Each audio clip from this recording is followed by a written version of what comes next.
मेरा नाम है डॉक्टर भुवन भास्कर श्रीवास्तव और मैं शिया पीजी कॉलेज में असिस्टेंट प्रोफेसर हूँ भौतिकी विभाग में। मैं ये देख रहा हूँ कि मतलब इस्लाम धर्म की जो सच्ची तस्वीर है उसको ऑल इंडिया शिया पर्सनल लॉ बोर्ड ने आज से जब से इसका फॉर्मेशन हुआ है तब से ये सच्ची तस्वीर मतलब ठीक है, पर्सनल लॉ होने चाहिए। पर्सनल लॉ में अपनी जाहिर सी बात है कि हर धर्म के व्यक्ति का रहने का अधिकार है भारतवर्ष में, लेकिन कुछ चीज़ें ऐसी हैं जो इस्लाम में शायद नहीं लिखी गई हैं, कुरान की सही व्याख्या नहीं हुई है।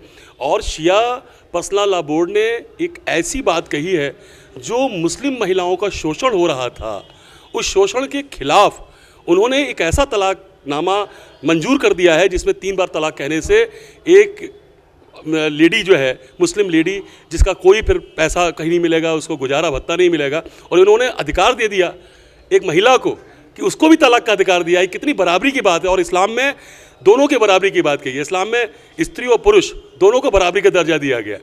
इस्लाम धर्म जो 1400 वर्ष पुराना है, जो एक आधुनिक धर्म है जिसमें कि बहुत सारी रूढ़िवादिता जो थी दूसरे धर्मों में, उसको दूर करके इसको बनाया गया। तो एक प्रगतिशील विचारधारा होनी चाहिए, लेकिन हमको लगता है कि सही व्याख्या नहीं हुई थी। और मौलाना यासूब अब्बास साहब जो शिया पर्सनल लॉ बोर्ड के प्रवक्ता हैं, उन्होंने जो अभी कल्बे सादिक साहब जो मुस्लिम पर्सनल लॉ बोर्ड के उपाध्यक्ष हैं, उनको ये जो नया तलाकनामा निकाहनामा जो उसको दिया गया है, और उसमें इतनी सारी नई बातें हैं जिसमें गुजारा भत्ता भी दिया जाए, इस प्रकार की बात की गई है।